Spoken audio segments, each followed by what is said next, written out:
आप सबको जय मसीह की। खुदावन यस्सु के नाम में आप सबको सलाम, greetings to you in Jesus name. मेरे भाइयों, मेरी बहनों, मैं एक बार फिर से आज की बेसिक टीचिंग में, बुनियादी शिक्षाओं में मैं आपका स्वागत करता हूं। मैं सबसे पहले आपको बताना चाहता हूं कि ये चैनल हमने विशेषकर उन लोगों के लिए क्रिएट किया, बनाया, जिनको सच में बेसिक थिंग्स को समझने का बड़ा इंटरेस्ट है।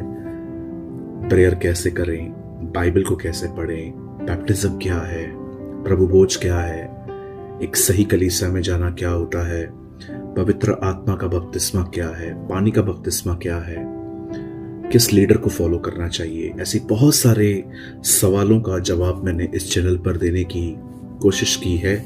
और आज भी मैं एक क्वेश्चन के साथ आपके पास आया हूं, और ये बहुत सारे लोगों का ये सवाल था कि क्यों हमारा प्रेयर में बहुत मन भटकता है। मुझे लगता है इस दुनिया में कोई नहीं होगा ऐसा जिसका प्रार्थना में न मन भटके। हर एक का मन किसी न किसी वजह से भटकता है। मैं सबसे पहले आपको एक वचन से इंट्रोड्यूस करवाना चाहता हूं। मैं एक वर्ड है जो मैं आपके सामने स्क्रीन पर रख रहा हूं, और मैं चाहता हूं हम पहले इसको पढ़कर फिर शुरू करेंगे। ये वचन है पहला थिस्सलुनीयंस, उसका 5 अध्याय और उसका 17 वचन। यहाँ लिखा है, निरंतर प्रार्थना में लगे रहो। लूका 18:1 में भी सेम बात लिखी है। यीशु ने उनको निरंतर प्रार्थना करना सिखाया। सबसे पहले तो मैं आपको बताना चाहता हूं कि प्रार्थना न करना, अगर मैं प्रेयर नहीं कर रहा हूं तो ये कोई कमजोरी नहीं है, ये एक गुनाह है। क्योंकि प्रार्थना आज्ञा है, वो एक सलाह नहीं है। हमें से हर एक को दुआ करनी है। अब मैं आपको बताना चाहता हूं क्यों प्रार्थना में हमारा मन भटकता है, जिसका मैंने 3 कारण मैं आपको बताना चाहता हूं कि 3 वजहों से हमारी प्रार्थना में हमारा जो दिमाग है, हमारा जो मन है, जो हमारे ख्याल हैं, वो भटकते हैं। पहला रीजन, पेंडिंग वर्क। बहुत बार हम कुछ काम अधूरा छोड़ के दुआ करते हैं। जैसे कि हम घर में बैठे हैं और हम अगर लैपटॉप यूज कर रहे हैं, समझिए आपको वर्क फ्रॉम होम है, तो आपको कुछ देर के लिए अपना काम साइड में रख के, पूरी तरह से उसको साइड में रख के फिर दुआ करनी चाहिए। नहीं तो अदरवाइज क्या होगा, अगर आपने काम आपका चालू है और आप प्रेयर भी कर रहे हैं, तो ये भी कोई गलत प्रेयर नहीं होगी, लेकिन मन थोड़ा बहुत भटकेगा क्योंकि आपका कोई काम चल रहा है। आप दूध गर्म करने के लिए रख के आए हो और आप दुआ कर रहे हो, तो आपका दिमाग वहीं चलेगा। आपके सामने आपका पेट बैठा हुआ है, कोई डॉग है या कैट है, अगर आपने उसको सामने रखा, आपका मन भटकेगा। बहुत बार हम अपने माइंड को ऑब्जेक्ट देते हैं कि वो भटके। जैसे कि ये एक ऑब्जेक्ट है, मेरे हाथ में एक पेन है, अगर मैं इसको सामने रखूंगा तो मेरा ध्यान बहुत जाएगा। इसीलिए मैं आप में से बहुतों को समझाता हूं कि अगर आप प्रेयर कर रहे हो तो एक टाइम चूज करो मॉर्निंग का, उसमें कोई भी आपके पास नहीं आएगा, ना आपका फोन बजेगा, ना आपका पैट आएगा, ना आपको कुछ काम होगा। आप बहुत खूबसूरत तरीके से प्रभु को अपना टाइम दे सकते हो। और इसके लिए आपको प्रिपरेशन करनी पड़ेगी, आपको रात को जल्दी सोना पड़ेगा। अगर आपको नींद नहीं आती है तो भी आपको अपने आप को सुलाना पड़ेगा, क्योंकि अगर आप जल्दी सोएंगे तो जल्दी उठ पाएंगे, क्योंकि आपकी नींद कंप्लीट होनी चाहिए। सबसे पहली चीज मैंने देखा है कि जो लोगों का दिमाग बहुत भटकता है, मन बहुत भटकता है, उसका मेन एक रीजन ये है कि वे किसी चीज को अनसेटल करके दुआ करते हैं। यीशु ने कहा, यदि तू मेरी वेदी पर आए, अल्टर पर आए, और अगर तुझे वहां पर पता चले कि तेरे भाई के मन में या तेरे मन में कुछ चल रहा है, लिखा है उसको, उस भेंट को वहीं छोड़ और जा और वहां पर जाके मेल मिलाप कर। प्रभु जानते थे ऐसी दिशा में प्रेयर नहीं होती है। तो सबसे पहले आपको अपने माइंड को ऑब्जेक्ट नहीं देना चाहिए कि वो भटके। दूसरी चीज, अगर ये प्रॉब्लम नहीं है तो एक दूसरी प्रॉब्लम हो सकती है, और वो है दुष्ट आत्माएं। मैं आपको बताना चाहता हूं, हमारे इस दुनिया में जहां हम रहते हैं, वहां पर बहुत सारी बुरी और दुष्ट और अशुद्ध आत्माएं हैं जो हमारे दिमाग के साथ खेलती है। कई बार दुष्ट आत्मा आपके पास्ट को प्रेयर में याद करवा सकती है, फ्यूचर का टेंशन दे सकती है, उसके आपके दिमाग में तरह तरह की बातें वो डाल सकते हैं। कई बार ये डीमंस होते हैं जो हमारे दिमाग के साथ खेलने की कोशिश करते हैं, या आपने अपनी आंखों से टीवी में कुछ गलत देखा है तो वो सारे चित्र दुआ में याद आते हैं।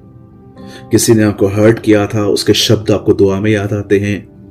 कई बार ऐसा होता है कि हमारा दिमाग पास्ट, प्रेजेंट और फ्यूचर में घूमता रहता है, मेरे साथ ऐसा क्यों हुआ, मेरे साथ ऐसा क्यों हुआ। मैं ये नहीं कह रहा हूं कि हमेशा भटकने का ऑब्जेक्ट होता है, लेकिन कई बार आपकी प्रार्थना को रोकने के लिए डीमंस भी होते हैं। दानियल प्रार्थना कर रहा था, लोगों ने उसे आके पकड़ लिया। जीसस गसमनी में दुआ कर रहा था, जस्ट उसे कंप्लीट की, वो अरेस्ट हो गया। इवन आप बहुत सारी जगहों पे पढ़ सकते हो कि जो लोग प्रभु में बढ़ रहे थे उन्हें रोका गया। बर्तिमाइस जो एक अंधा भिखारी था, जब वो यीशु की तरफ देखकर चिल्ला रहा था क्योंकि उसे आंखें चाहिए थी, तो लोगों ने उसका मुंह बंद करवाने के लिए उसे चुप कराने की कोशिश की, लेकिन वो चुप नहीं रहा, वो और चिल्लाने लगा। मेरे भाइयों बहनों, पहला रीजन है ऑब्जेक्ट, दूसरा रीजन है डेविल। कई बार वो आपके दिमाग के साथ परेशान करने की आपको कोशिश करता है। और जो तीसरा कारण है यह है शरीर। अधिक खाना, अधिक पीना, अधिक बोलना, अधिक गॉसिप्स करना।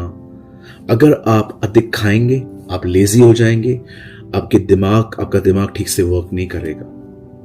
मैंने बहुत बार ये गलती की है, सो मैनी टाइम्स, कि मैंने दुआ से पहले कुछ अधिक खा लिया और फिर मुझसे दुआ नहीं हुई, मुझे नींद आने लगी। कई बार हम जब सो के उठते हैं सीधा दुआ में लग जाते हैं और मन भटकता है, जबकि हमें पहले आराधना करनी चाहिए।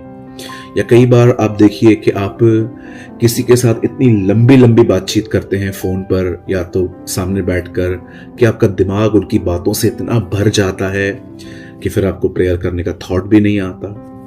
थर्ड रीजन है आपका बदन। पहला था किसी काम को अधूरा छोड़ना, दूसरा दुष्ट आत्माएं, और तीसरा है आपका शरीर। अब समझिए, आप ये तो समझ गए कि चलो ब्रदर, मुझे पता चल गया मेरी प्रार्थना इस वजह से रुकी हुई है, लेकिन सॉल्यूशन क्या है? एक ही सॉल्यूशन है, स्वयं से लड़िए। यस, आपको स्वयं से लड़ना पड़ेगा। यीशु ने कहा, यदि कोई मेरे पीछे आना चाहे तो वह अपने आप का इनकार करे और मेरे पीछे हो ले।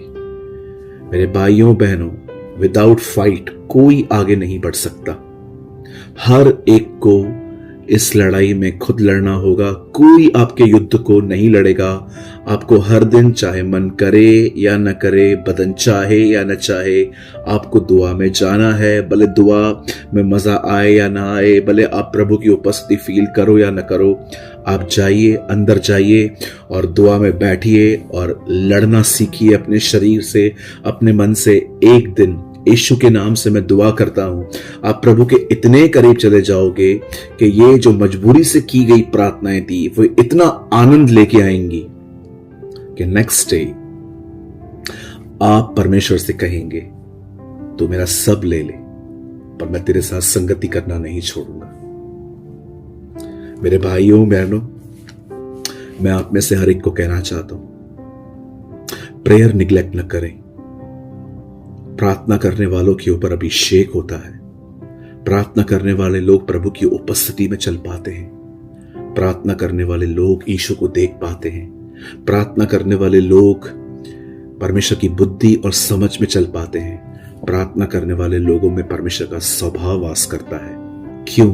क्योंकि जो प्रार्थना करता है वो परमेश्वर से जुड़ा हुआ रहता है और उसकी सारी चीजें वहीं से मुहैया होती हैं। उसे हर चीज परमेश्वर, क्या कहा यीशु ने, तुम दाखलता हो मैं डाली हूं, सॉरी, मैं दाखलता हूं तुम डाली हो, और जो डाली मुझ में बनी रहती है वो फल लाती है। हमें लड़ना पड़ेगा। क्रिश्चियन लाइफ एक फाइट है, एक दौड़ है जिसमें हमें दौड़ना है। मैं उम्मीद करता हूं छोटी सी इस वर्ड में आपको बुद्धि और समझ मिली होगी। मैं एक छोटी सी प्रार्थना आपके लिए करना चाहता हूं। स्वर्गीय पिता, मैं दुआ करता हूं मेरे भाइयों के लिए, मेरी बहनों के लिए।